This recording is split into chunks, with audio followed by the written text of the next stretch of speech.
Henry Frederick, Prince of Wales and eldest son of King James VI and I, died in 1612, aged just 18. Considering his athletic prowess, his looks, and strong character, a great number of factions in Britain's three kingdoms and abroad looked upon Henry with much hope. It was thought he would rise to be a Protestant champion. His death, therefore, was a complete shock, the reaction very much akin to when Diana, Princess of Wales, died in 1997. Back in 1612, crowds flocked to the streets of London. The King and Queen retired from public view.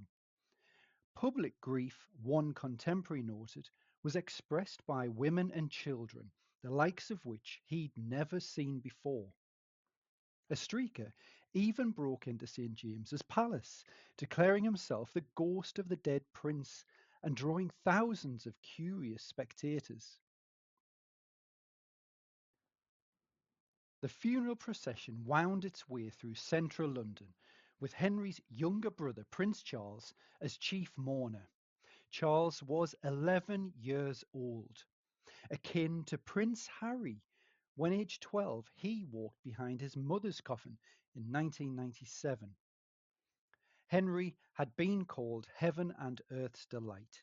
He was a popular figure, and a number of portraits of him survive as testament to this. Now, there are some very similar poses and dress, such as these, all likely dating to the same time, his investiture as Prince of Wales at the age of 16.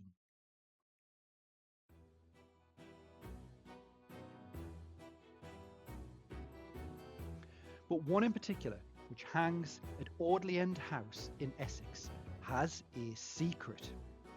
Though it looks just like the succession of similar portraits we've just seen, there is more to this one than meets the eye. The portrait of Henry bears a date of 1611, the year before his death. Ex-radiography was carried out on this painting of Henry, and it was found that beneath the oil paint on this panel were the remains of another image altogether, a woman. The results showed that before his image was captured, an artist had painted the portrait of a woman. Now, experts believe this was done 5 years earlier than the portrait of Henry, so in 1606. And her face can be seen upside down. It appears the portrait commissioned for this woman didn't work out, and the panel was turned and the image of Prince Henry simply painted on top. I wonder if the person who commissioned Henry knew they were getting two paintings for the price of one. The female sitter underneath the prince is actually thought to be Lucy Harrington, Countess of Bedford. She was a lady of the bedchamber to Henry's mother, Queen Anna of Denmark, and she was a collector in her own right, focusing in particular on early Tudor artwork. There we have this interesting tale of two portraits.